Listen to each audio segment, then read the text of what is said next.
What's up guys, Ray here with another episode of This Is December. This week we're looking at the anime classic Great Teacher Onizuka.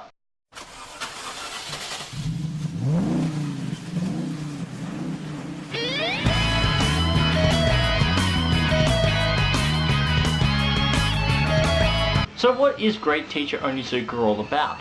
Well, to do that we need to get a little bit off the tracks.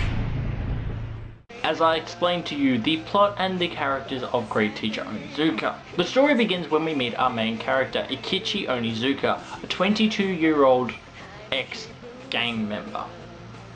While looking up the skirts of young girls at a local shopping mall one day, Onizuka comes across a girl who agrees to go out on a date with him. His efforts to sleep with her, however, are thwarted when her current boyfriend, who also happens to be her teacher, turns up at the Love Hotel where they're staying at and asks her to return to him pretty much. Despite her teacher being old and unattractive, he apparently has a sufficient influence over her that she leaps out of the second-story window and into his arms. Onizuka, upon seeing the amount of influence that teachers have over their students, decides then and there to become a teacher, despite having no interest or formal training in the matter whatsoever. However, he does manage to earn his teaching degree at a second-rate college. Just barely. The first is that he has a conscience, and the second is that he has a sense of morality. This means that his prior quest of sleeping with young schoolgirls is out of the question. However, sleeping with their unusually attractive mothers is a different matter altogether in his eyes. Onizuka enjoys being a teacher, and more often than not he ends up teaching valuable life lessons to the students rather than the routine schoolwork. He says at several points during the anime that he hates the traditional systems of education, especially when the people running the systems have grown ignorant and condescending towards the student and their needs. With these realizations, he sets out on a new quest to become the greatest teacher ever, with his own philosophies and an ability to do nearly anything under the right amount of pressure. He is hired as a long-term teacher by a privately organized school in Kichijoji to try and tame a class which is so unruly that they have driven one teacher to a mysterious death, another teacher to a nervous breakdown, and a third teacher to joining a cult. He embarks on a mission of self-discovery by helping each and every student one by one in overcoming their problems and to learn to genuinely enjoy life.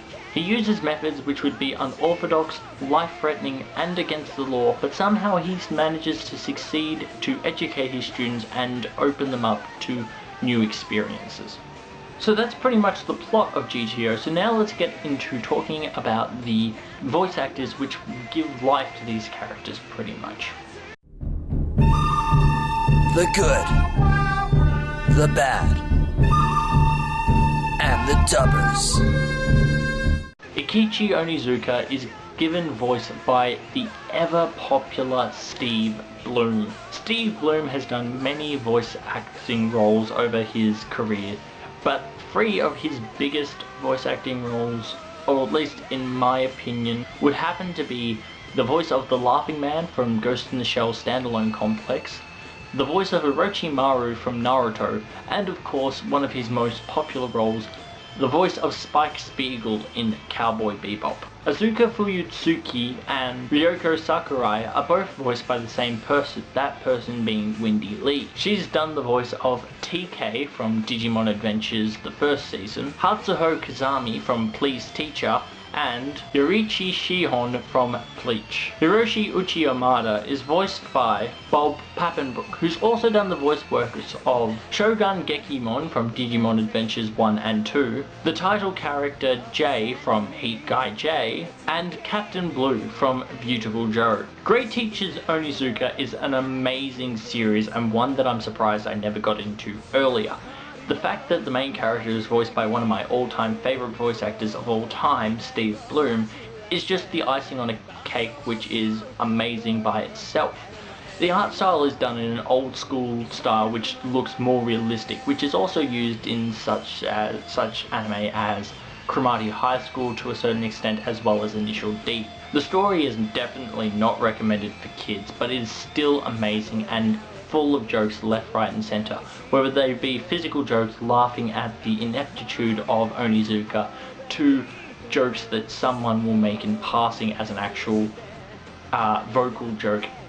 The series is just absolutely amazing from start to finish. It is a heartwarming story as well, and there are several times when Onizuka will be helping a student, which is just amazingly, almost to a point, heartbreaking for a viewer, as you can really feel the connection that he's building between himself and these students. At the end of the day, I give Great Teachers Onizuka an 8 out of 9 vending machines. It is an amazing series, one that I highly recommend to everyone watching this video. I'm sure Criddle would say the exact same thing if he were in my shoes right now. But definitely give Great Teacher Onizuka a look, because like I keep saying, it is just absolutely amazing. This has been another episode of This Is. I'm Ray. Catch you on the flip side.